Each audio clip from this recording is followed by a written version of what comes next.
안녕하세요. 옛이야기입니다. 옛 이야기의 사연을 여러분들에게 읽어드릴 DJ 유진입니다. 구독과 좋아요는 채널 운영에 큰 힘이 됩니다. 꼭 부탁드리며 저는 여러분들의 댓글도 모두 읽고 있으니 댓글도 많은 참여 부탁드립니다. 그럼 오늘의 사연 바로 시작할게요. 안녕하세요. 저는 서울에 살고 있는 40대 주부입니다.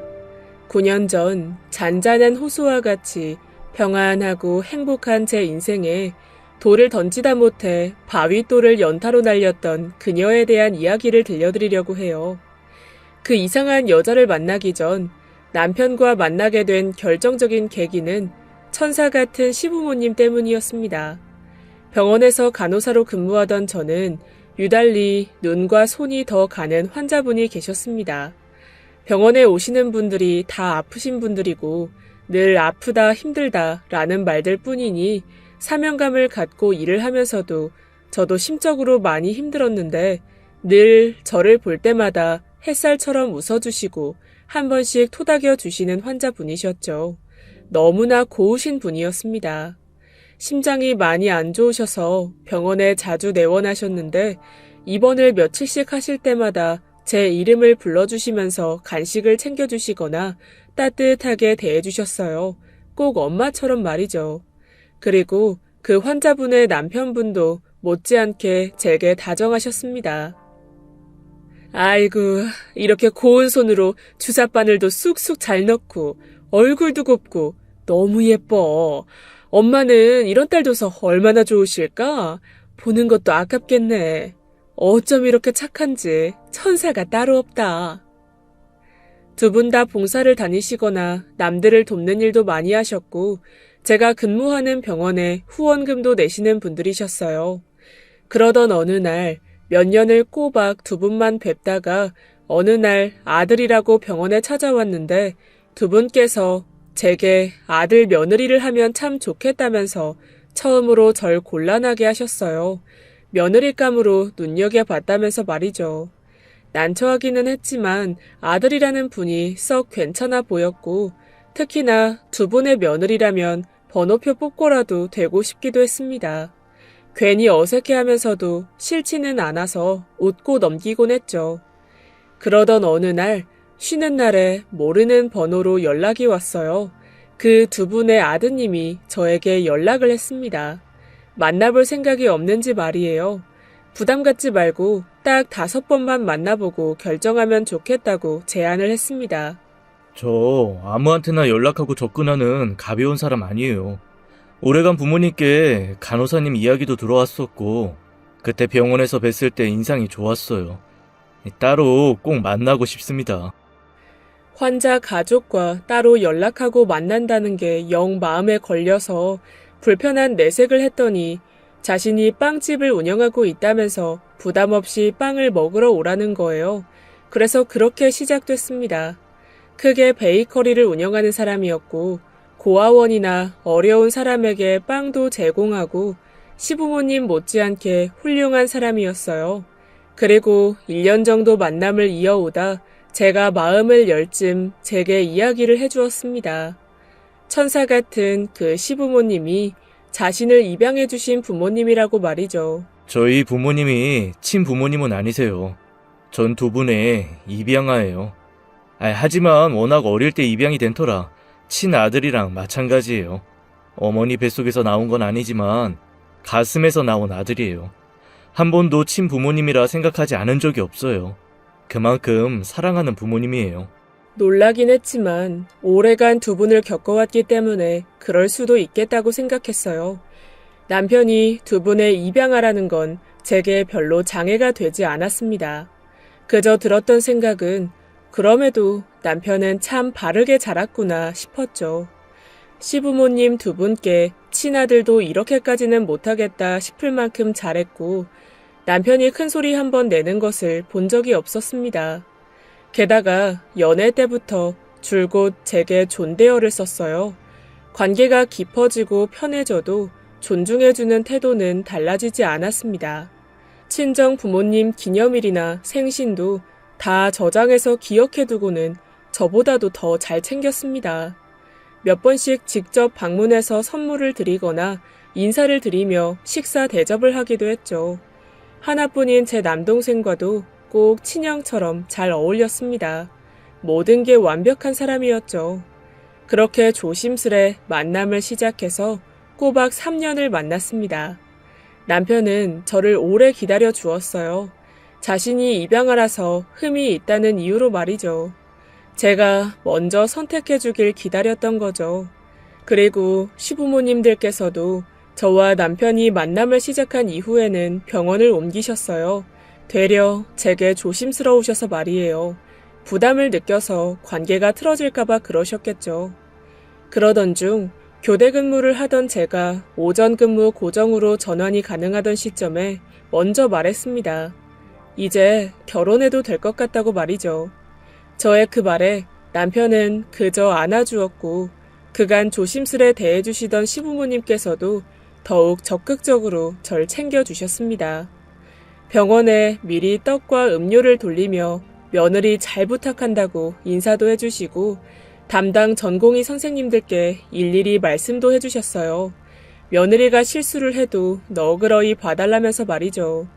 게다가 친정 부모님께도 미리 찾아가셔서 인사도 드려주시고 천사 같은 따님을 주셔서 감사하다는 말씀도 해주셨습니다. 사돈, 따님 같은 아이가 저희한테 와서 너무나 축복입니다. 제가 전생에 무슨 덕을 쌓은 건지 너무 좋은 아이예요. 딸이었으면 좋겠다 했는데 며느리로라도 와서 이런 행운이 없습니다. 따님에 비해서는 부족할 수 있는 제 아들이지만 잘 봐주세요. 다시 한번 너무 감사합니다. 저를 귀하게 여겨주시는 그 모습들에 친정 부모님께서도 너무 좋아하셨습니다. 결혼해서 제가 대우받고 살 것 같다면서 말이에요. 결혼하고 시부모님께서는 분가를 할 수 있게 집도 마련해 주셨어요. 일부러 저를 위해 병원 바로 앞으로 말이죠. 남들은 결혼하고 결혼과 일을 병행하기에 너무 힘들고 남편과의 관계나 시댁, 이런저런 일들로 힘들어하는 모습들을 많이 봤는데 전 오히려 결혼을 고민하고 있는 사람이 있으면 마구 부추기고 싶을 만큼 모든 나날이 행복의 연속이었습니다. 꼭 결혼과 동시에 더 많은 제 편을 얻은 느낌이었거든요.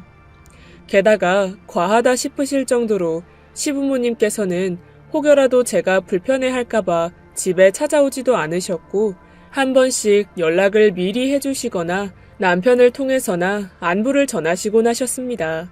되려 제가 시부모님의 연락을 고파하곤 했을 정도였으니까요. 그리고 남편은 새벽 일찍 빵집에 나가면서도 제 아침상을 차려주는 그런 사람이었어요. 결혼하고 쭉 저는 손에 물 묻힐 일이 없었습니다. 부모는 자식의 거울이 정말 맞는구나 싶었어요. 너무나 바르신 시부모님, 그리고 그 모습을 그대로 빼박은 남편까지 늘 꿈속에 있는 기분이었죠. 그러던 어느 날 저의 그런 꿈을 와장창 깨버릴 그녀가 나타났습니다. 원래 제가 일할 때 절대 전화를 하시는 분들이 아니신데 부재 중 시어머니의 연락처가 30통이 넘게 찍혀 있는 거예요.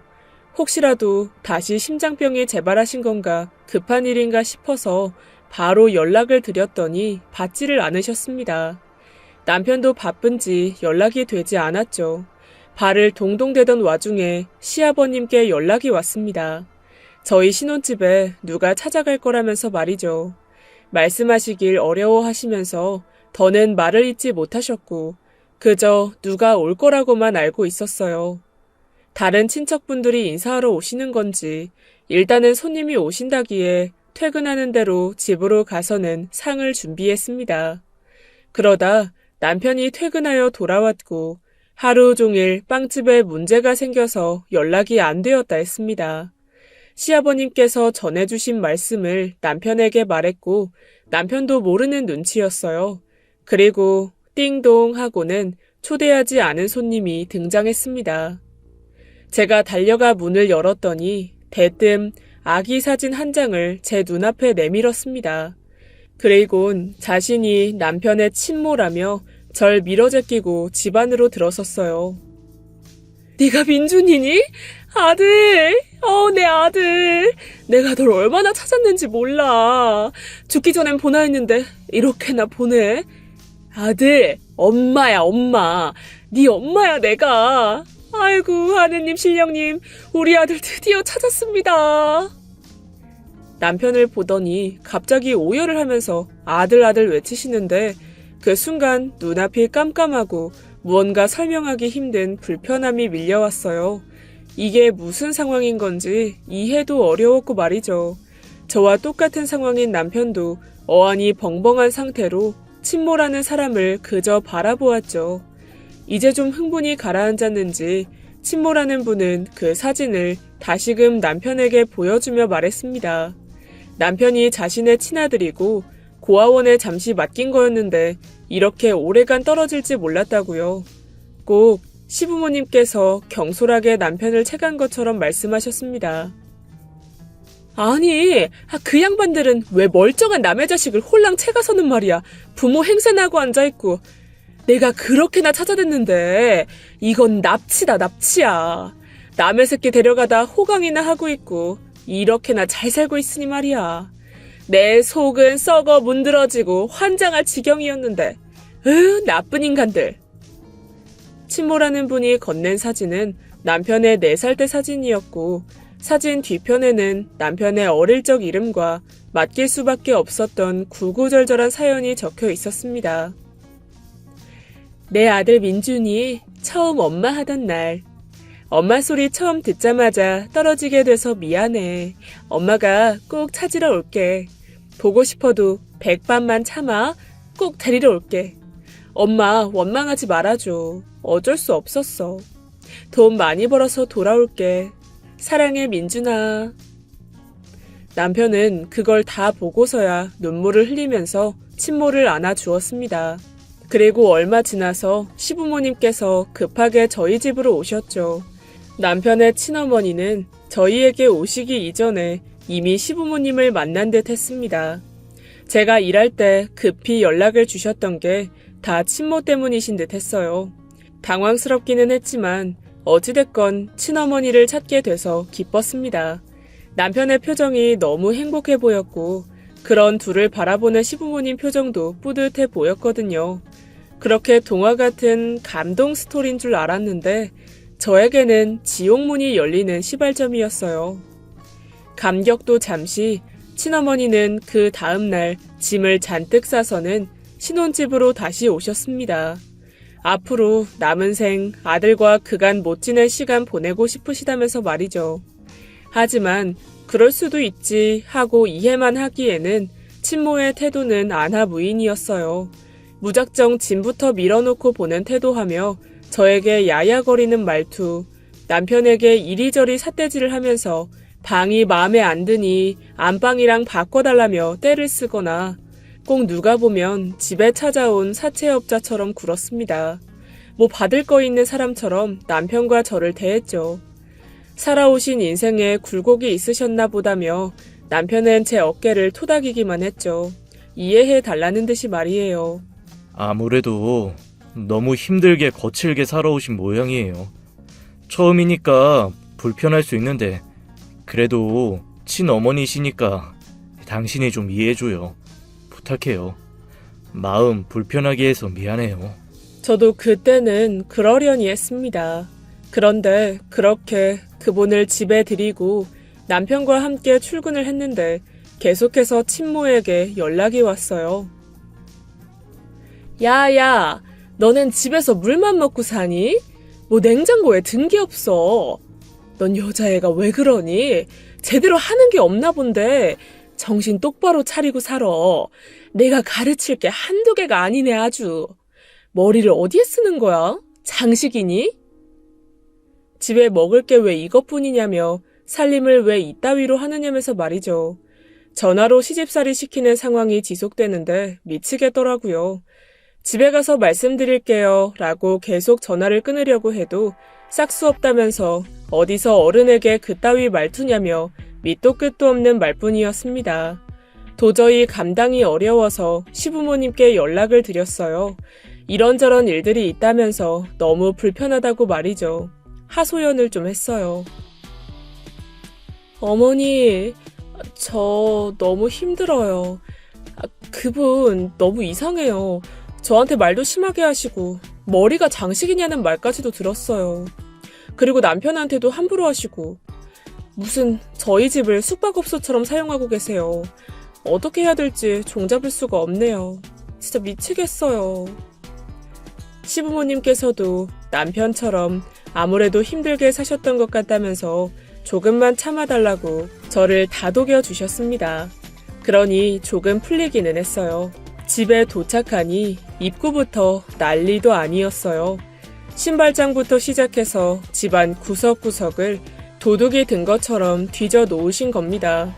집을 난리를 쳐놓고 저와 남편이 자는 안방에서 코를 대차게 골며 주무시고 계셨어요.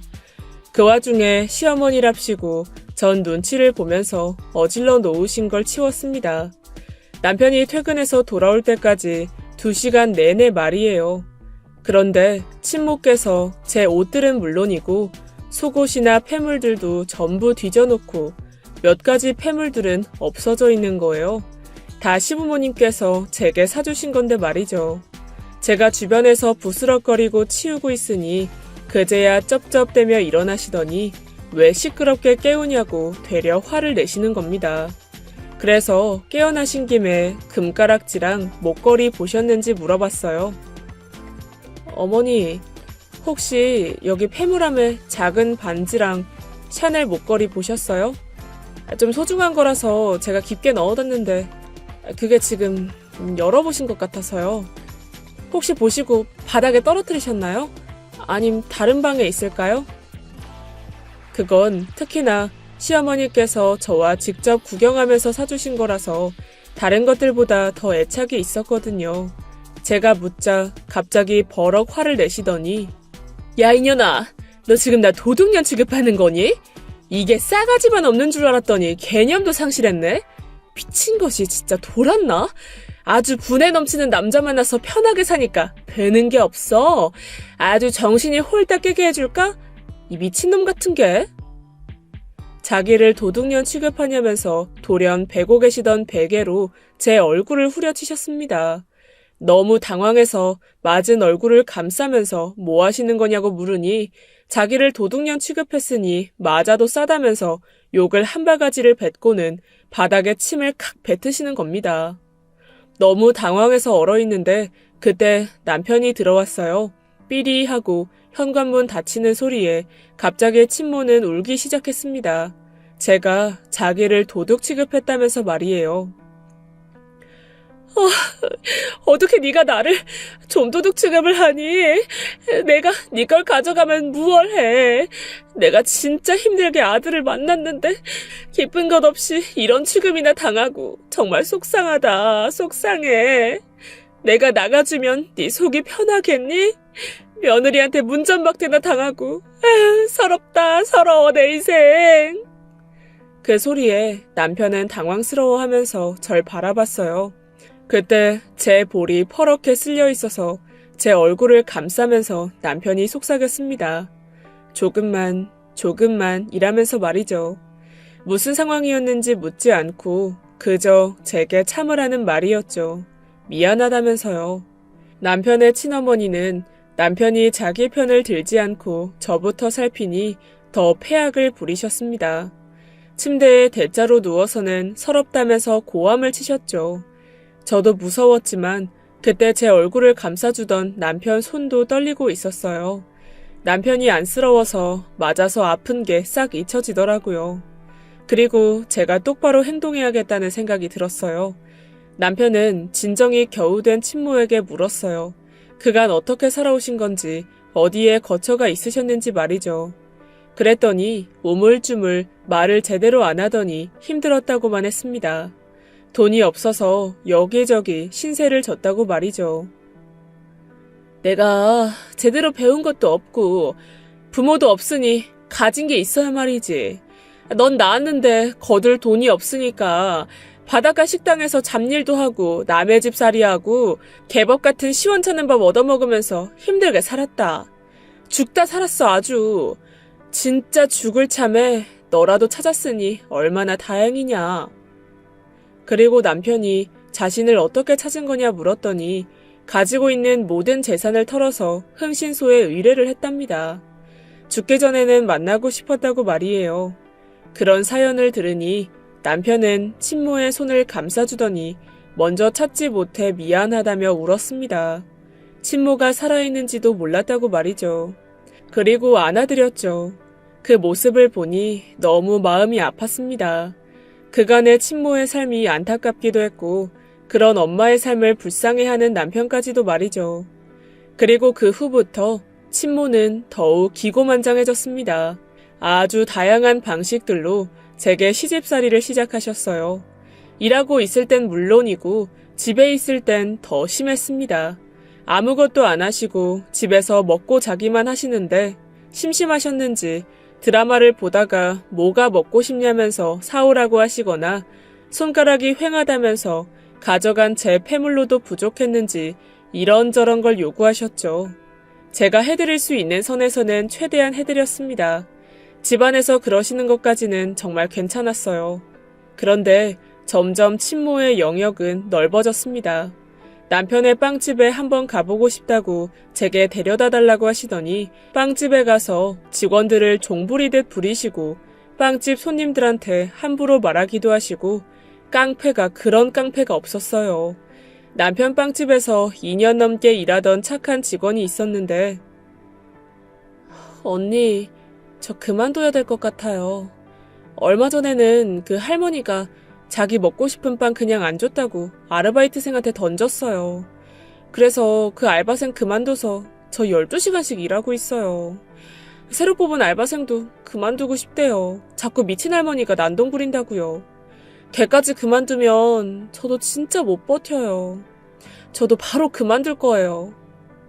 친모가 계속 찾아와서 이런저런 걸 시키고 별짓을 다 하니 그 친구가 그만두겠다는 겁니다.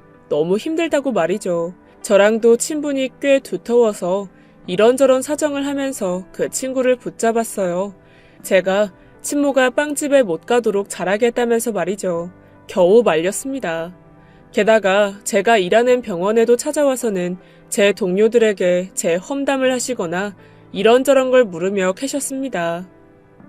우리 며느리 남자 잘 후리고 다니지?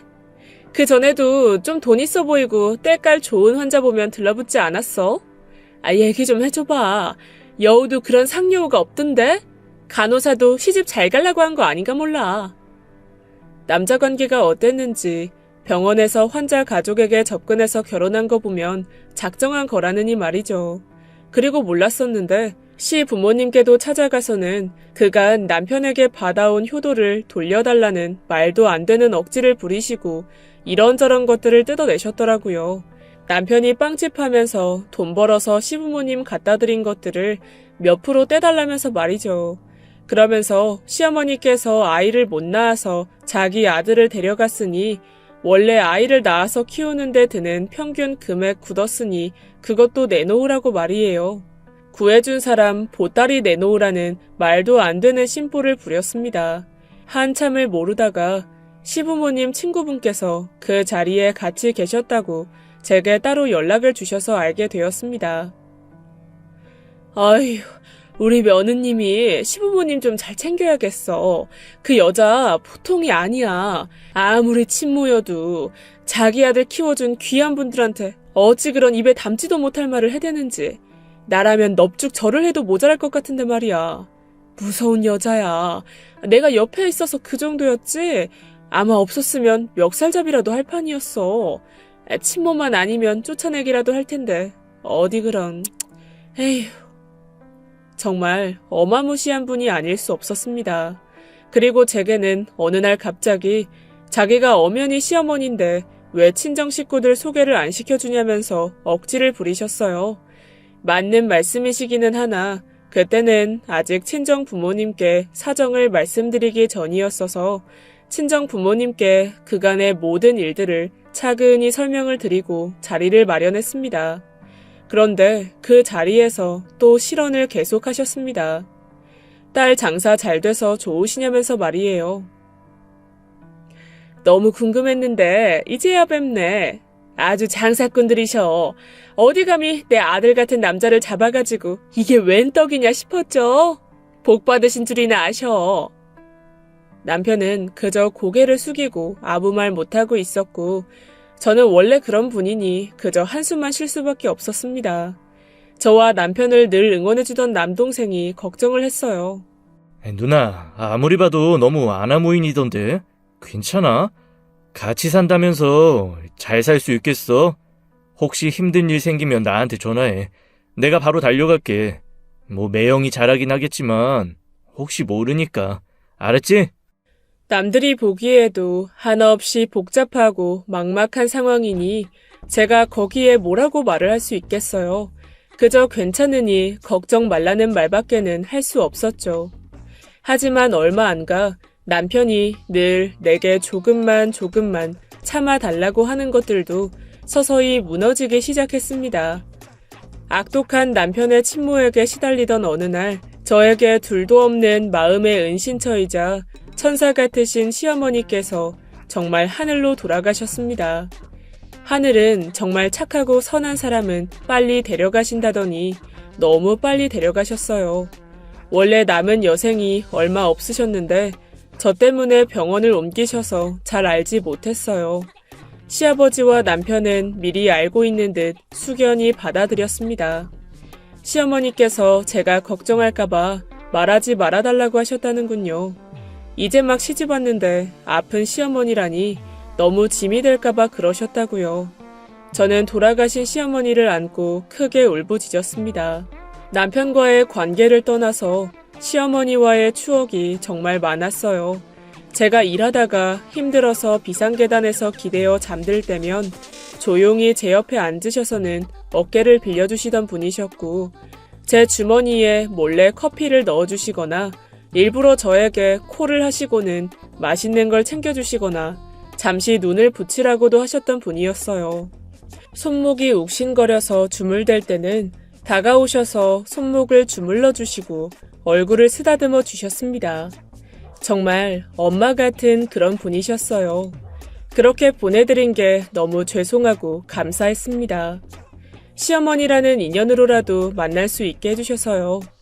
그렇게 한 분의 천사를 보내드리고 그래도 눈치라는 게 있는지 친모는 한동안 잠잠했습니다. 하지만 그건 다른 쪽에 관심이 가서였어요. 혼자 남게 되신 시아버님 쪽으로 온갖 관심이 쏠려 계셨습니다.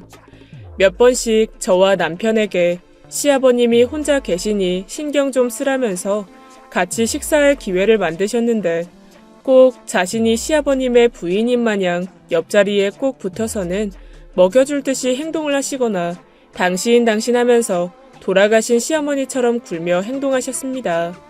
그 모습이 저만 불편한 건 아닌 듯 했어요. 남편이 자꾸 그러는 친모를 불러서는 이야기했습니다. 안 그래도 아버지가 너무 힘드시니 오히려 혼자 정리하실 시간을 좀 드리고 싶다고 말이죠. 저도 동감하는 부분이라서 가만히 듣고 있는데 갑자기 또 버럭 화를 내시는 거예요. 뭐, 넌 내가 꼬시기라도 한다는 거야? 그리고 꼬시면 좀 어떠냐? 어차피 서로 혼자 남은 사람들끼리 잘 지내면 좋은 거 아니야? 너무 외로울 거 아니야. 내가 쓱 위로도 해주고. 죽은 마누라 자리 채워주면 혹시 알아? 얼씨구나 하고 네 아버지도 좋아할지? 남편은 더 대꾸하기도 싫다는 듯 그저 고개만 떨구었고 저는 더욱 돌아가신 시어머니 생각이 많이 났습니다.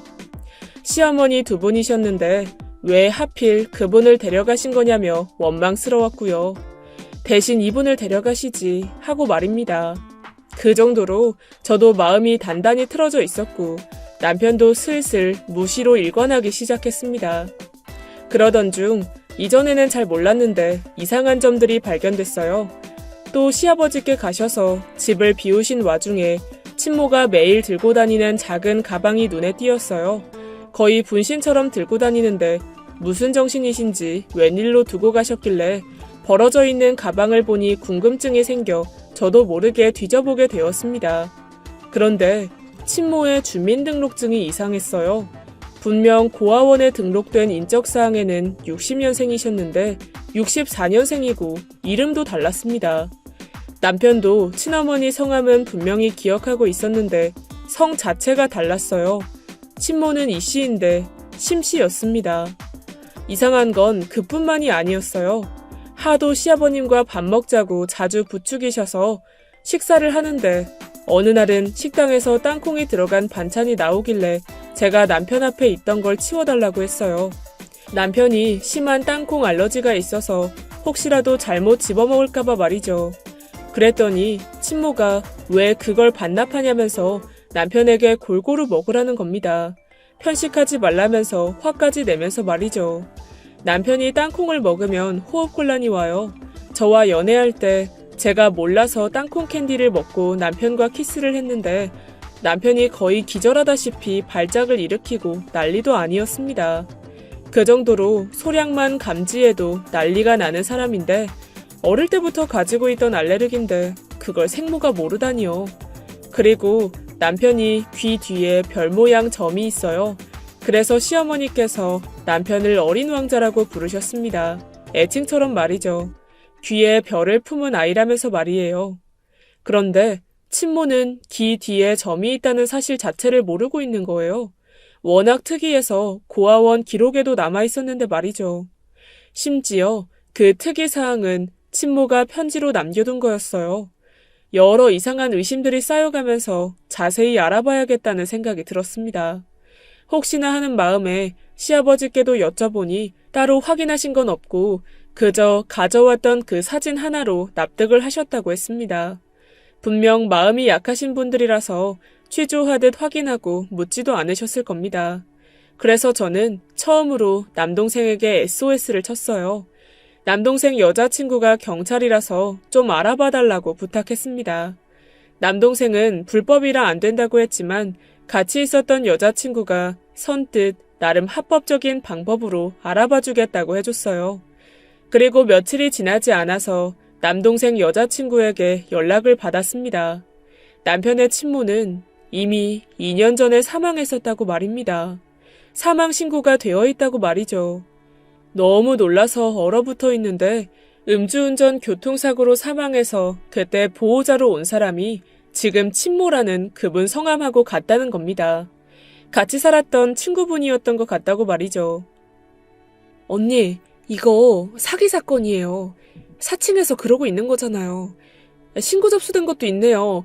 전에 일하던 곳에서 도난 사건도 있었어요. 대충만 알아봐도 바로 나오는데 진작 좀 확인하지 그러셨어요. 오빠한테는 어떻게 말씀하실 거예요? 바로 신고라도 넣을까요? 아니면 정리하실 시간 필요하세요? 저는 알아봐줘서 고맙다고 전하고 일단은 집안일이니 정리가 필요할 것 같다고 말했습니다. 정리되는 대로 신고해달라고 했어요.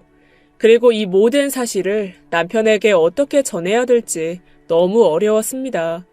그래도 이러니 저러니 해도 친모라고 알고 있는 남편인데 시어머니 돌아가신 지도 얼마 안 됐고 한 번에 2명의 어머니를 잃는 기분은 말도 못할 것 같아서요. 그런데 대체 시아버지께서 어떻게 한 건지 말도 안 되는 전화 한 통을 받았습니다. 시아버지께서 친모라는 분과 남은 여생 친구처럼 살아도 될 것 같다는 말씀을 하시는 거예요. 좀 거칠기는 하셔도 시어머니 돌아가시고 지극정성으로 시아버님을 신경 써주셨다고 말이죠. 그래도 남편 친어머니이니 거리낌이 없다면서 좋은 쪽으로 생각하시겠다는 거예요. 전 이래저래 복잡해졌습니다. 더 일이 커지기 전에 바로잡아야겠다는 생각이 들었어요. 그래서 남동생과 그 여자친구에게 모든 내용을 설명해 주었습니다. 그리고 길이를 잡았죠. 남편과 시아버님께 말씀은 드리지 않았어요. 그리고 그 사실을 모르는 그 여자는 늘 그렇듯 제게 시집살이를 계속했습니다. 시아버님 전화 받지 않았냐면서 자기가 진짜 진정으로 시어머니가 되는 건데 제가 존중하지 않는 것 같다고 하는 거예요.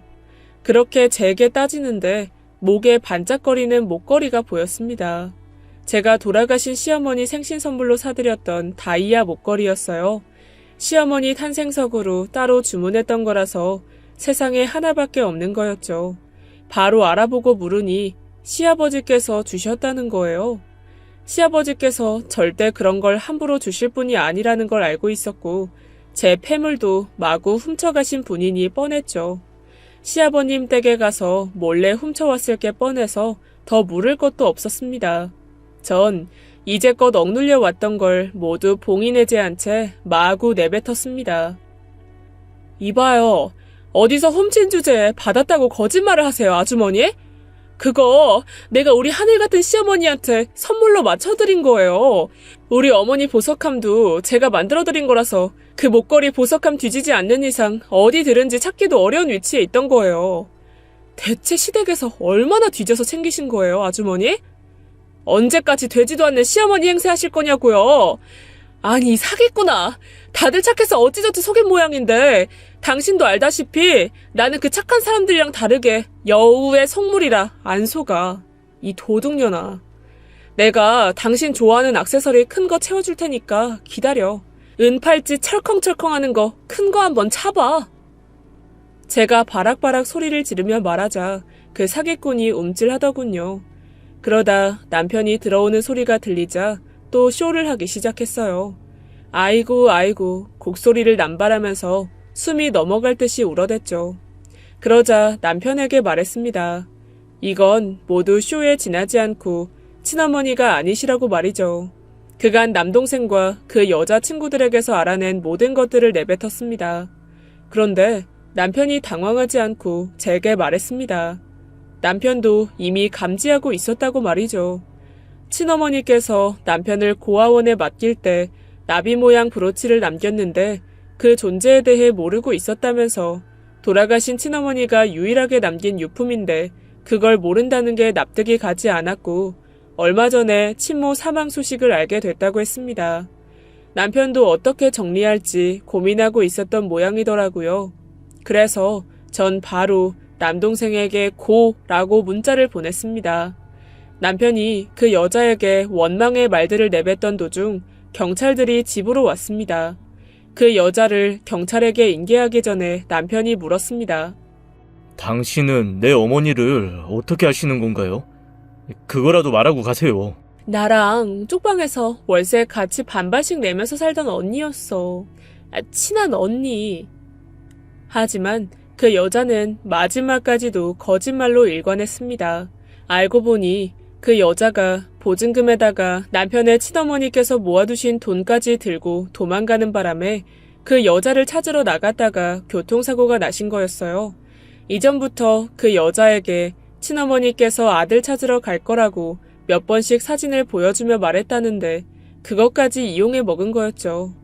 남편은 모든 사실을 알고 본인이 먼저 어머니를 찾으려 하지 않은 걸 후회했고 자기 자신을 원망했습니다. 선처를 바랐던 그 여자가 유일하게 자신이 알고 있는 남편 친어머니의 무덤 위치를 알려주었습니다. 남편과 저는 처음으로 친어머니를 찾아뵙고 남편은 무덤가에서 어린아이처럼 울부짖었습니다. 너무 늦게 시어머니를 뵙게 돼서 저도 너무 가슴이 아팠습니다. 그리고 사기꾼 그 여자에게 들은 친어머니의 인생은 너무나 고달팠습니다. 남편에게 오기 위해서 떳떳한 엄마로 보이고 싶어서 너무도 먼 길을 돌아오신 분. 떡볶이 포차를 하시면서 아들 또래 아이들에게 공짜로 떡볶이를 내어주셨던 분. 어쩌면 천사 같던 시어머니와 비슷하셨을 뿐. 유일하게 재산이었던 포차를 팔아 마지막 기회라고 생각하고 흥신소의 아들을 알아보실 정도로 남편과의 만남이 간절하셨던 분. 두 분의 천사 같은 시어머니를 보내드리고 남편과 매년 같은 날 두 분을 찾아뵙고 있습니다. 그 못된 사기꾼에게 남편은 선처를 베풀었어요. 적어도 돌아가신 시어머니에 대한 이야기를 얻을 순 있었으니까요. 그리고 유일한 남편의 가족인 시아버님은 같이 모시고 살고 있습니다. 그렇게 몇 년간 저희 가정은 많이 흔들렸었습니다. 지금은 남편과 똑 닮은 아들도 생기고 많이 안정을 찾은 상태예요. 아들을 데리고 두 분의 시어머니를 찾아뵙고 있습니다. 저에게 빛이자 천사셨던 남편을 만나게 해준 시어머니, 그리고 뵙고 싶은 친어머니이신 시어머니, 저희는 행복하게 잘 살고 있습니다. 그곳에서는 두 분 다 아프지 마시고 평안하시길 빕니다. 지금까지 옛 이야기였습니다. 끝까지 함께 해주신 여러분 진심으로 감사드리며 저는 내일 이 시간 다시 돌아올게요. 감사합니다. 안녕하세요. 옛 이야기입니다. 옛 이야기의 사연을 여러분들에게 읽어드릴 DJ 유진입니다. 구독과 좋아요는 채널 운영에 큰 힘이 됩니다. 꼭 부탁드리며 저는 여러분들의 댓글도 모두 읽고 있으니 댓글도 많은 참여 부탁드립니다. 그럼 오늘의 사연 바로 시작할게요. 안녕하세요. 전 삼전동에 살고 있는 50대 여자입니다. 제 부끄러웠던 지난날에 대한 이야기를 하려고 사연을 보내요. 전 엄마가 부끄러웠습니다. 엄마는 목욕탕에서 일하셨어요. 지금은 새신사라고 부르지만 예전에는 때밀이라고 불리던 사람이 저희 엄마였어요. 엄마가 처음부터 때밀이 일을 하신 건 아니었습니다. 원래는 그림을 그리는 화가였죠. 시인이었던 아빠가 생계를 위해 연탄 가게를 여시면서 두 분이 함께 일하셨어요. 그래도 틈틈이 아빠는 시를, 엄마는 그림을 그리셨습니다. 집은 넉넉지 못했지만 저는 아빠와 엄마가 자랑스러웠어요. 연탄 가게에서 일했지만 엄마에게는 우아한 분위기가 흘렀죠. 말투도 조용조용하고 나긋나긋했어요. 저한테 소리 한번 지르지 않았고 제가 말하는 것을 귀 기울여 들어주시는 분이었습니다. 그런 엄마가 참 좋았어요. 하지만 하루아침에 갑자기 쓰러진 아빠가 돌아가시고부터 엄마가 아빠 대신 생계를 책임져야 했죠. 그래서 시작한 일이 때밀이 일이었습니다. 그 일을 하면서 엄마는 변했어요. 일주일에 한 번 엄마는 저를 목욕탕에 불렀습니다. 엄마가 일하는 목욕탕에서 공짜로 목욕할 수 있어서였죠. 목욕탕 안에서 혼자 속옷을 입고 사람들의 떼를 밀고 있는 엄마의 모습은 언제 보아도 적응이 되지 않았어요. 엄마는 목욕탕이 울리도록 큰 목소리로 손님들과 수다를 떨며 떼를 밀고 있었습니다. 그런 엄마를 보면 그대로 집에 돌아가고 싶어졌어요. 하지만 엄마는 금세 저를 발견하고는 쩌렁쩌렁한 목소리로 불렀어요. 목욕탕 안에 있는 사람들이 모두 저를 쳐다보는 것 같았습니다. 창피해져서 엄마에게 대답을 하는 둥 마는 둥 하면서 온탕 속으로 들어가 숨어 있었죠. 목욕탕에 가면 사람들이 "얘, 엄마 보러 왔니?" 하면서 아는 척을 많이 했어요. 목욕탕에서 일하는 사람들도 단골 손님들도 저를 알았습니다. 저는 그곳에서 이름도 없이 그저 때밀이의 딸이었죠. 일요일이 아니면 저는 엄마가 일하는 목욕탕 근처에도 가지 않았습니다. 그곳에만 가지 않으면 저는 때밀이의 딸이 아닌 그냥 평범한 아이였으니까요. 항상 엄마는 바빠서 예전처럼 저와 이야기를 나누거나 할 시간은 없었습니다. 제가 말을 걸어도 건성으로 대꾸할 뿐 다른 데에 정신이 쏠려 있었죠. 그래서 혼자 시간을 보내는 일이 많았어요. 그 시간에 책을 많이 읽었습니다. 책들에는 아름다운 공주, 우아한 귀족의 딸, 사랑받는 부잣집 딸들이 나오곤 했죠. 색색의 드레스를 입고 머리를 예쁘게 늘어뜨린 소녀들이 정말 부러웠어요. 소녀들은 한 번씩 큰 시련을 겪고는 했지만 다시 원래 고귀한 신분으로 돌아가 행복하게 살았습니다. 저는 제가 책 속의 소녀들처럼 원래 고귀한 신분의 부자이지만 잠시 큰 시련을 겪고 있는 것이라고 상상했죠. 상상 속에서 저는 계모에게 쫓겨난 공주가 되기도 하고 다락방으로 쫓겨난 부잣집 딸이 되기도 했어요. 시련을 겪고 강해진 제가 다시 원래 자리로 돌아가 행복해지는 해피엔딩으로 상상은 끝이 났습니다. 그래도 가장 많이 했던 상상은 시인인 아빠와 화가인 엄마와 부자가 되어 행복하게 사는 것이었어요. 혼자만 놀 때에는 문제가 없었죠. 하지만 이 놀이가 집에서만 끝나지 않았어요. 그것은 어느 날 아주 사소한 일에서 시작되었습니다. 미정아, 너희 아빠는 뭐 하셔? 우리 아빠 돌아가셨어. 아, 미안. 친구가 당황하며 저를 쳐다보는데 눈빛이 달라져 있었어요. 저는 그 눈빛이 익숙했습니다. 목욕탕에 가면 저를 딱 그 눈빛으로 쳐다보고는 했으니까 말이죠. 하지만 친구에게 동정하는 눈빛을 받아보기는 처음이었어요. 그래도 괜찮았습니다. 상상 속 소녀들에게도 이런 시련은 있었죠. 하지만 소녀들은 언제나 자신이 어떤 사람인지 잊지 않았어요. 괜찮아. 돌아가신 지 오래되셨거든. 예전만큼 안 힘들어. 근데 있잖아. 우리 아빠 시인이었다? 정말? 오, 멋지다. 그치? 책상에 앉아서 글 쓸 때 우리 아빠 얼마나 멋졌는데. 진짜 좋았겠다. 우리 아빠는 그냥 회사 다니는데 우리 아빠는 하나도 안 멋져. 제 말 몇 마디에 친구 눈빛이 또 바뀌었습니다. 그러자 신이 나기 시작했죠. 우리 엄마는 화가야. 그림 엄청 잘 그려. 진짜? 야, 너 너무 좋겠다. 그래서 네가 그림 잘 그리는구나? 기분이 너무 좋았어요.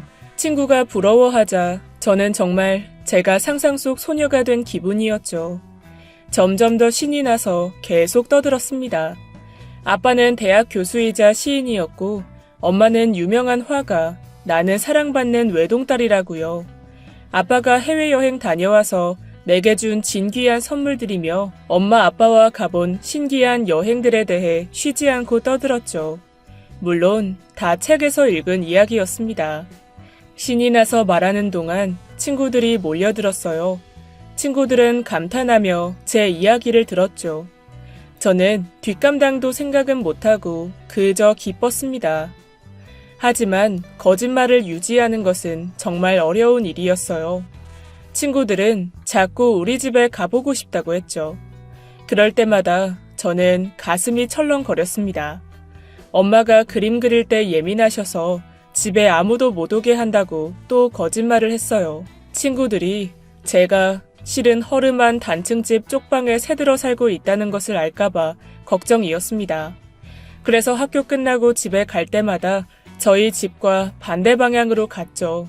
반대쪽에는 제가 말한 것 같은 부잣집들이 많이 있었거든요.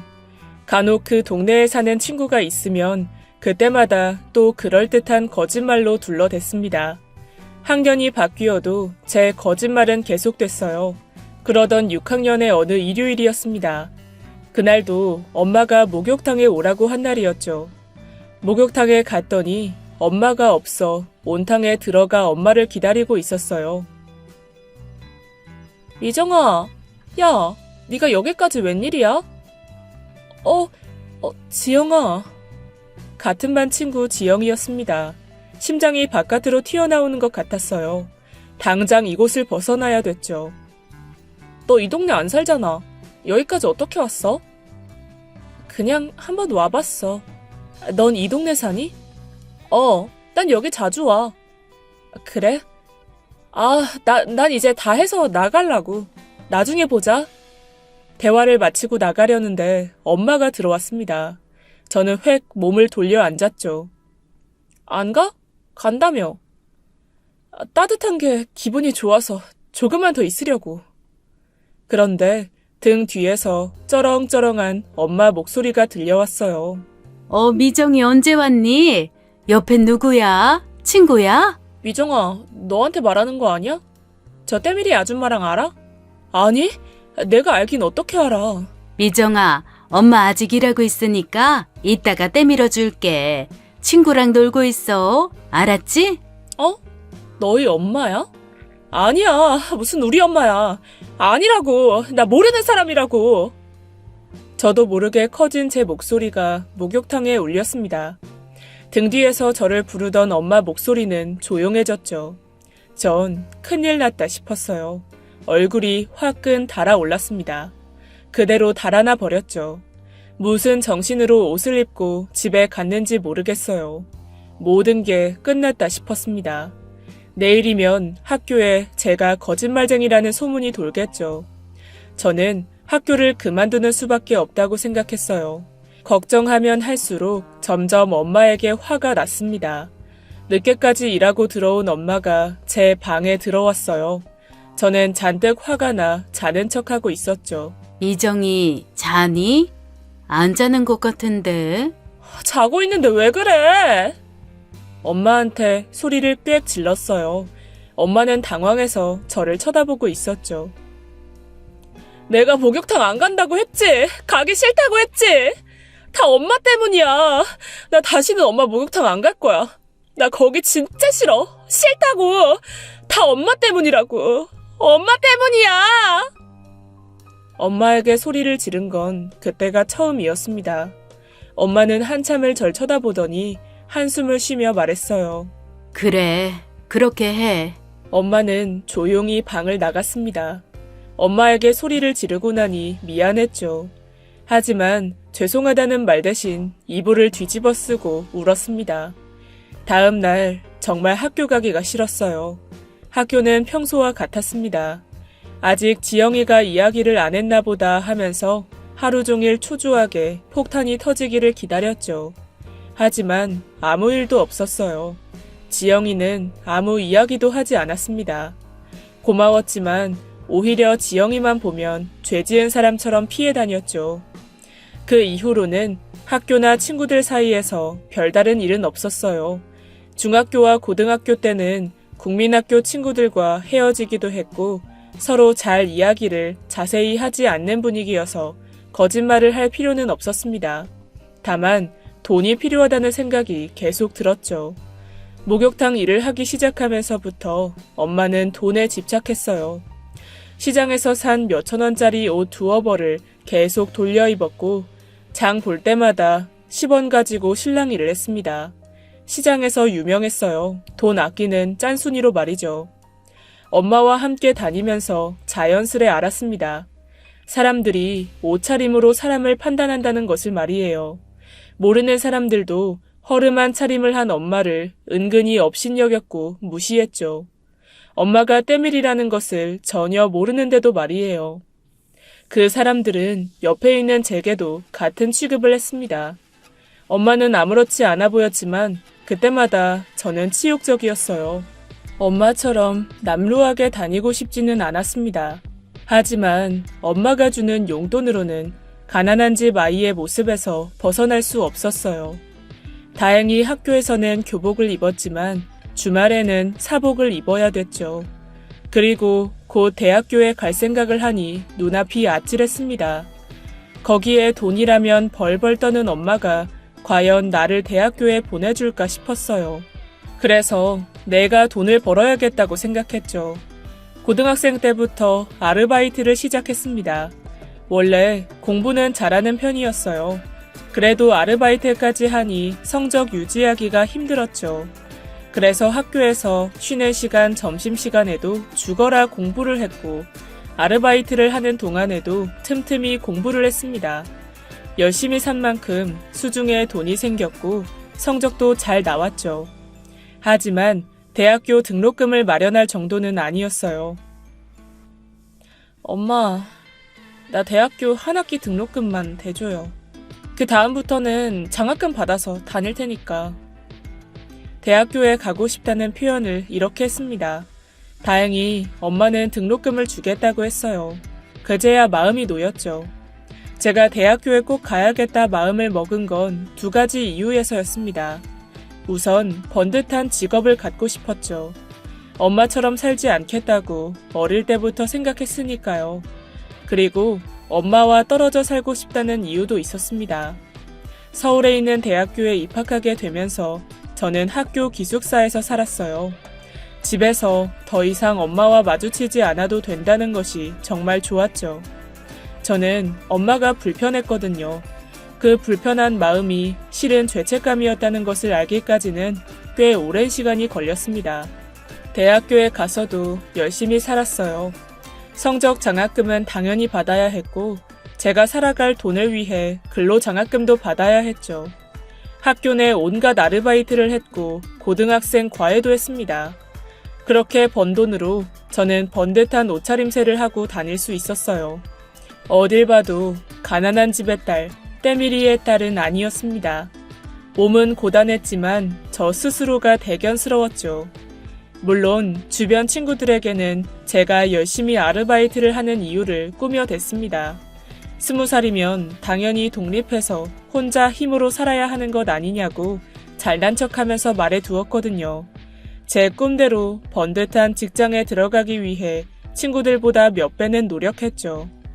노력의 대가로 저는 제가 원하던 회사에 들어갔습니다. 회사에서 몇 년간 모은 돈으로 친구들에게 보여줘도 창피하지 않을 정도의 집도 얻었어요. 그래서 친구들을 집으로 초대하는 기쁨도 누렸죠. 엄마는 가끔씩 전화를 하셨습니다. 그리고 가끔 반찬을 한가득 만들어 1층에 사는 주인집에 맡겨두고 가시곤 했죠. 서로 얼굴을 보고 있으면 말 한마디가 어색했던 우리 사이에 피차 편한 일이라고 생각했어요. 그래도 반찬을 놓고 가시면 전화를 드리곤 했는데 그때에도 말이 좋게 나가지는 않았습니다. 뭘 또 이렇게 두고 갔어? 별거 아니야. 너 좋아하는 깍두기 담근 김에 다른 반찬 몇 개 더 가져간 거야. 엄마, 내가 이런 거 두고 가지 말라고 했잖아. 주인 집에 패되잖아. 그래, 알았어. 그래서 집주인 아주머니 드시라고 이것저것 좀 챙겨드렸어. 다음에 만나면 말 좀 더 잘해놓을게. 괜찮다니까 그래? 저도 모르게 목소리에 짜증이 묻어났죠. 전화를 끊고 나면 엄마에게 미안한 마음이 들었지만 매번 전화통화를 하면 이런 식이었어요. 같은 회사를 다니는 사람과 교제하게 되었습니다. 저와 같은 부서에서 몇 년 함께 있어서 저의 성격을 잘 아는 사람이었죠. 하지만 저희 집에 대해서는 아무것도 알지 못했습니다. 작정하고 남자친구에게 거짓말을 하려던 것은 아니었습니다. 이미 다른 곳에서 만난 사람이었다면 솔직히 이야기했을 수도 있어요. 회사 면접 볼 때 면접관이 부모님이 무얼 하시냐고 물어보았습니다. 순간 말문이 막혔었죠. 그때만 해도 여자는 잘 뽑지 않던 분위기라 더 잘 보이고 싶어 바짝 긴장해 있었어요. 저희 엄마가 때밀이라고 하면 면접관들 눈빛이 어떻게 바뀔까 상상이 되었습니다. 대답을 못하고 있다가 불쑥 익숙한 거짓말을 해버렸죠. 그리고 그 자리에 있었던 제 직속 상사가 제가 입사한 후 가진 회식 자리에서 저희 부모님에 대해 언급했어요.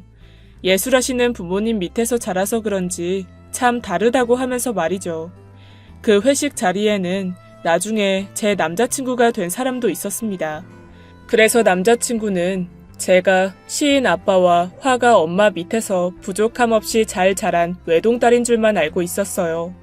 어느 날 남자친구와 저녁을 먹고 남자친구가 저를 집에 데려다주고 있었어요.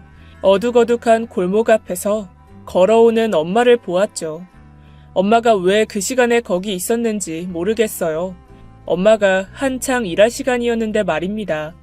엄마는 언제나처럼 시장표 반짝거리는 티셔츠에 고쟁이 같은 바지를 입고 계셨죠. 내가 잘못 본 것이기를 엄마가 나를 못 보기를 기도하며 고개를 숙이고 걸었어요. 가슴이 미친 듯이 방망이질 치기 시작했습니다. 길에서 좀 더 어두운 쪽으로 남자친구를 살짝 끌고 갔어요. 미정 씨, 왜 그래요? 어디 안 좋아요? 아니에요. 괜찮아요. 제 기도는 먹히지 않았습니다. 곁눈질로 보니 엄마는 길에 서서 저를 쳐다보고 있었어요. 순간 저와 몇 초 동안 눈이 마주쳤죠. 하지만 전 엄마를 못 알아본 척 눈길을 돌리고 빠른 걸음으로 엄마를 지나쳐 왔습니다. 남자친구와 헤어져 집에 들어가는데 집주인 아주머니와 마주쳤어요. 2층 아가씨, 이거 가져가요. 방금 어머니가 맡기고 가셨는데 못 만났어요? 방금 왔다 가셨는데. 네? 아니요. 못 만났는데요. 맡아주셔서 감사합니다. 엄마가 바리바리 싸온 짐에는 제가 좋아하는 깍두기와 나물, 김이 한가득 있었죠. 아까 봤던 엄마 모습이 떠올랐어요. 몇 번을 전화를 할까 말까 고민하다가 그만두고 혼자 죄책감만 느끼고 있었습니다. 남자친구가 청혼을 했어요. 남자친구는 저희 엄마 먼저 찾아뵙자고 했지만 저는 엄마가 지금 그림 작업 중이라 안 된다고 했죠. 그래서 남자친구네 먼저 가서 인사를 드렸습니다. 예비 시부모님도 함께 계시던 이모님도 저를 참 좋아해 주셨어요. 막둥이까지 드디어 결혼시킨다고 너무 좋아하셨죠. 빨리 날을 잡고 싶다고 상견례 날짜부터 빨리 잡자고 하셨습니다.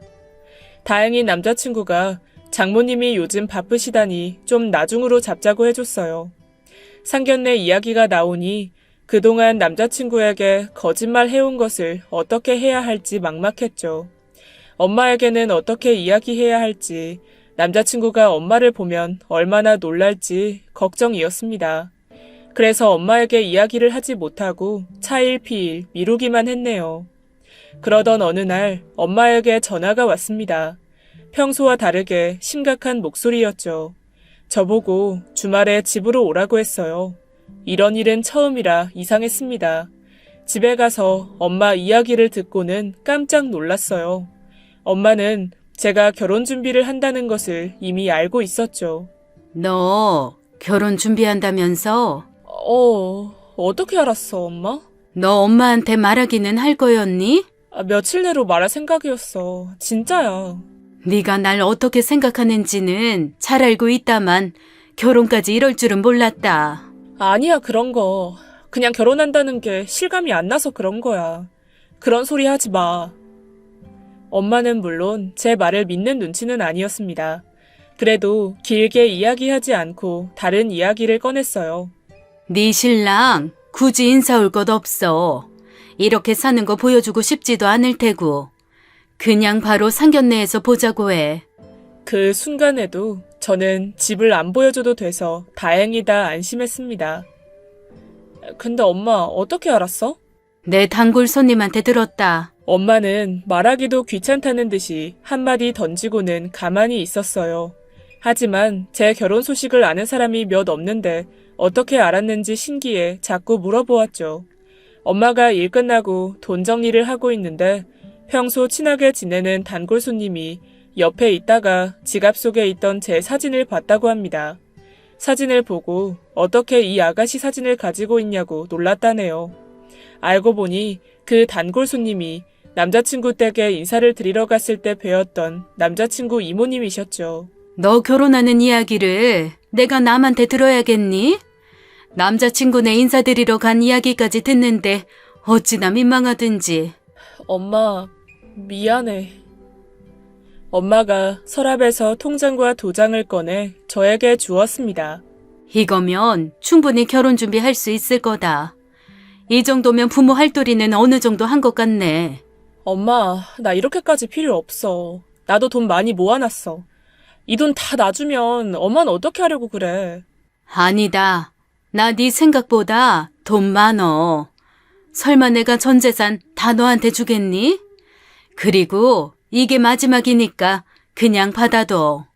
마지막이라고 하는 게 무슨 의미일까 싶었지만 엄마가 단호하게 말하는 모습에 더 거절하지 못하고 받았습니다. 엄마 말대로 상견례 날짜부터 잡았어요.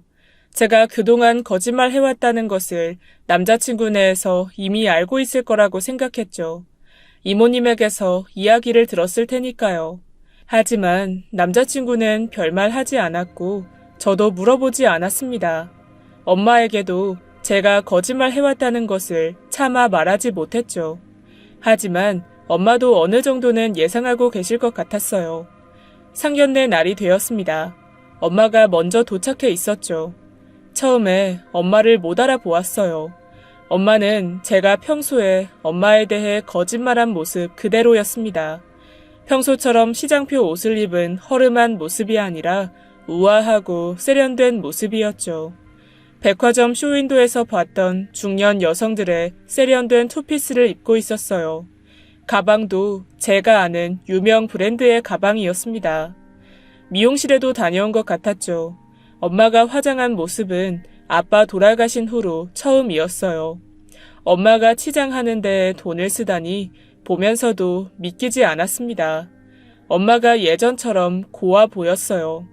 몰라보게 변한 모습에 마음이 복잡해졌죠. 남자친구는 엄마에게 인사하더니 제가 엄마를 쏙 빼닮았다고 정말 고우시다고 했습니다. 곧 시부모님이 도착하셨고 상견례는 아무 문제 없이 진행되었어요. 목소리가 크고 드센 아줌마였던 엄마는 그곳에 없었죠. 상대방의 말을 조용히 경청하고 조곤조곤 이야기하는 엄마를 시부모님이 좋게 생각하고 있다는 것을 느낄 수 있었습니다.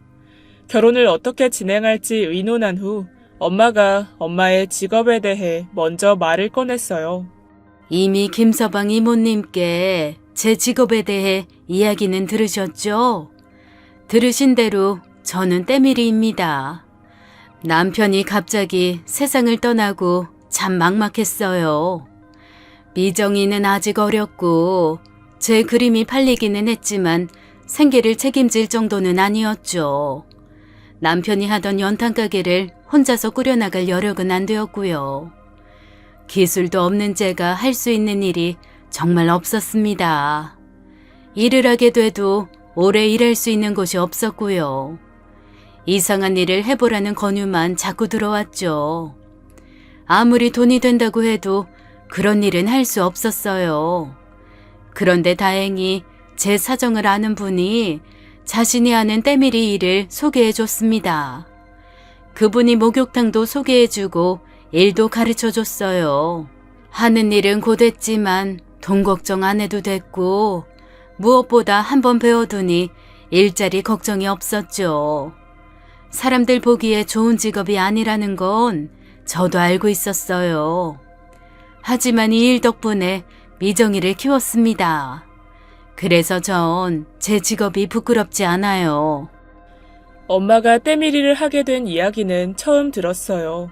아빠가 돌아가시고 나서 엄마가 얼마나 막막했을까, 일자리를 구하기까지 얼마나 힘들었을까, 그제야 처음 엄마 마음을 헤아려 보았습니다. 엄마가 때밀이라는 것을 숨기려고 노력해왔던 일들이 떠올랐어요. 왜 내가 그렇게까지 했을까, 왜 받아들이지 못했을까 후회되었죠. 엄마는 제가 성인이 되고부터 다시 그림을 그리기 시작해 지금은 사람들 반응이 좋아 조금씩 그림을 팔고 있다고 했습니다. 전 전혀 몰랐던 일이었죠. 제가 했던 거짓말이 진짜일 줄 몰랐어요. 전 엄마가 그림 따위는 다 잊고 산 줄 알았습니다. 저를 키우려고 어쩔 수 없이 꿈을 포기하고 생업에 뛰어들었던 근 10년 동안 엄마는 어떤 마음으로 살았을까요? 더구나 하나 있는 딸은 엄마를 원망만 하고 말이죠.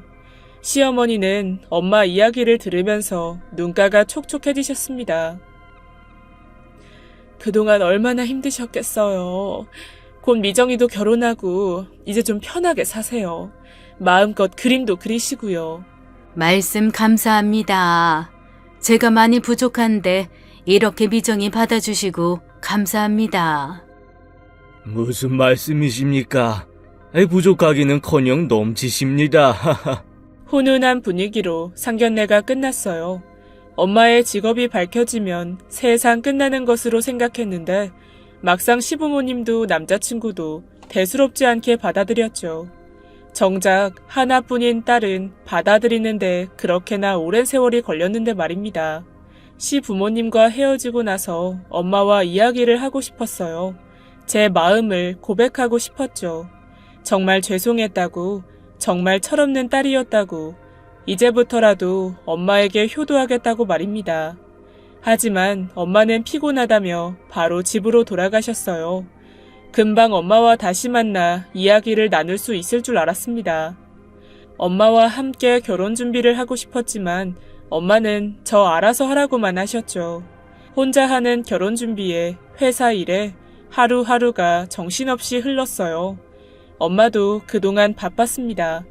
전화를 걸어도 엄마 집에 들러도 항상 바쁘다고 하셨죠. 그림 때문에 정신없다고, 너도 바쁜데 굳이 이렇게 연락 안 해도 된다고 하셨어요. 어느새 결혼식 날이 되었습니다. 화사한 분홍빛 한복을 입은 엄마가 참 고왔죠. 엄마를 보니 기분이 좋아 계속 웃고 다녔어요. 그러고 다니니 사람들이 신부가 결혼하는 게 너무 좋은가 보다 하고 웃었습니다. 결혼식이 끝나고 신혼여행을 떠나면서 엄마에게 인사를 드렸어요. 엄마, 여행 잘 다녀올게요. 다녀와서 봬요. 그래, 건강해라. 행복하고. 인사하는 엄마의 표정이 슬프고 지쳐 보였습니다. 인사도 뭔가 이상했고요.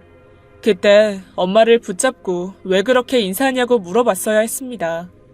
신혼여행을 다녀와서 엄마에게 전화를 거니 없는 번호라고 했어요.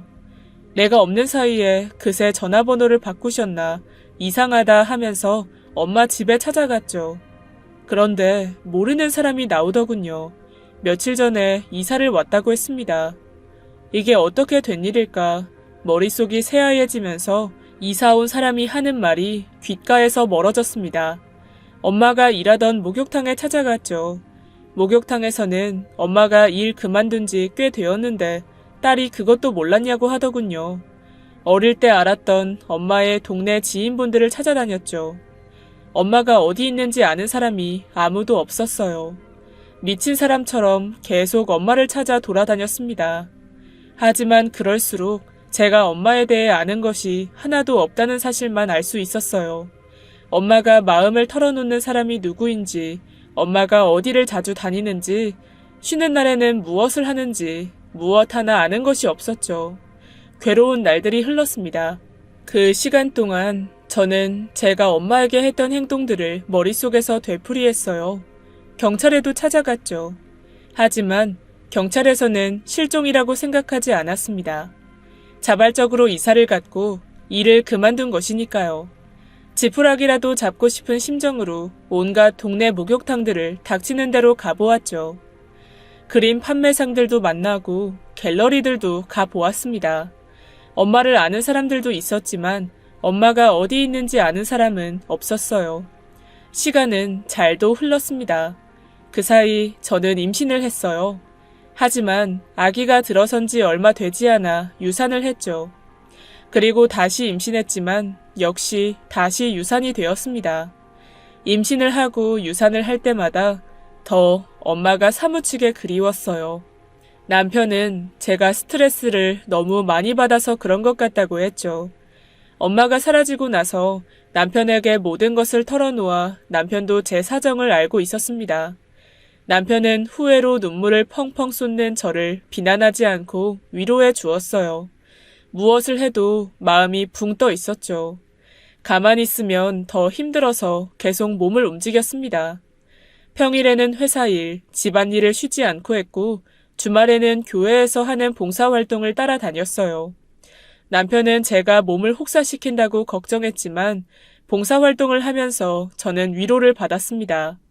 봉사활동을 하면서 만난 분들이 제게 많은 것들을 보여주고 많은 이야기를 해주었거든요. 그 시간을 통해 그동안 제가 얼마나 분에 넘치는 고민을 하며 살아왔는지 깨달았죠. 교회에서 새로운 양로원에 봉사하러 다니기 시작했습니다. 그곳에 처음 간 날 설명을 들으러 사무실로 가는데 특이하게도 건물 복도에 초상화들이 쭉 걸려 있었어요. 신기해서 이 그림들이 무엇인지 물어봤죠. 이곳에 전 재산을 기부하고 봉사하며 사는 분이 있다고 했습니다. 그분이 그림 그리는 분이라 여기 계신 어르신들 초상화를 하나씩 그려주신다고 하더군요. 함께 봉사간 분들과 그림을 살펴보는데 한 분이 저를 불렀죠. 미정씨, 여기 이 그림 봐봐요. 미정씨랑 닮았는데? 다른 그림과 달리 젊은 여자가 그려진 초상화가 있었어요. 이야기를 듣고 보니 저랑 닮은 것도 같았어요. 다른 분들도 저와 닮았다고 했죠. 저는 그냥 제가 흔한 얼굴이라 그런 거라고 웃었어요. 이 그림 속 사람만 젊은데 이분은 누구예요? 저희도 모르겠어요. 말씀을 안 해주시더라고요. 그런데 다른 분들 그림은 한 장씩만 그리시는데 이분 그림은 몇 장이나 있어요. 저희도 누구길래 이렇게 많이 그리신 걸까 궁금해하고 있어요. 주말이 되면 그 양로원에 봉사를 하러 갔습니다. 그때마다 전 그 그림을 보러 갔어요. 그 그림을 보고 있으면 위로받는 기분이 들었거든요. 하루는 다른 봉사를 하게 되었습니다. 보통은 밥 짓고 배식하는 봉사를 했었거든요. 목욕 봉사하시던 다른 분이 못 오시게 돼서 제가 목욕 봉사를 하기로 했죠. 직원분이 걱정 말라고 거기 베테랑 분이 계시니까 보조만 해드리면 된다고 했습니다. 그 베테랑 분이 그 그림을 그리신 기부자라고 하면서요. 목욕탕에 들어가니 시끌벅적했습니다. 어르신들 떼를 능숙하게 밀면서 큰 소리로 이야기를 나누고 웃고 계시는 분이 계셨죠. 그 베테랑 분인가 보다 했어요. 저는 다가가서 인사를 했습니다. 제가 오늘 보조해 드릴 거라고 잘 부탁한다고요. 그리곤 그분 얼굴을 보았습니다. 저희 엄마였어요. 그토록 찾아 헤매던 엄마가 여기 계셨습니다. 만나면 하고 싶은 말이 정말 많았는데 막상 말이 나오지 않았죠. 그냥 눈물만 왈칵 솟구쳐 올랐어요. 엄마도 저를 보고 깜짝 놀랐죠. 그리고 우는 저를 안쓰러워하면서도 어쩔 줄 모르겠다는 표정으로 쳐다보고 있었습니다. 엄마. 엄마를 힘껏 끌어안았어요. 그리고 펑펑 한참을 울었습니다. 주변의 모든 것이 보이지도 들리지도 않았죠. 그저 엄마 냄새를 가득 맡으면서 꼭 끌어안고 있었어요. 엄마는 제 등을 토닥토닥 쓰다듬어 주었습니다. 제가 좀 진정이 되자 엄마가 말했어요. 오늘 해야 할 일이 많아. 어르신들 목욕 다 시켜드리고 이야기하자. 엄마한테 하고 싶은 말들을 가슴에 안은 채 엄마와 목욕 봉사를 했습니다. 엄마가 앞에 있는 것이 믿어지지 않았어요. 또 어디론가 사라질까 두려워 엄마에게서 눈을 떼지 못했죠. 봉사가 끝나고 엄마와 자리를 옮겨 앉았습니다. 엄마, 계속 여기 계셨던 거예요? 응. 엄마, 제가 잘못했어요. 제가 다 엄마한테 너무 잘못했어요. 멈췄던 눈물이 또 쏟아졌어요. 미정아, 괜찮아. 우리에겐 시간이 필요했을 뿐이야. 엄마, 죄송해요. 엄마는 제 손을 잡고 쓰다듬어 주었습니다. 괜찮다고 몇 번이나 이야기하면서 말이죠. 근데 어쩜 이럴 수가 있어요?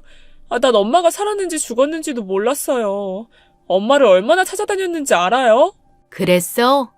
미안하다. 엄마도 참 못됐지?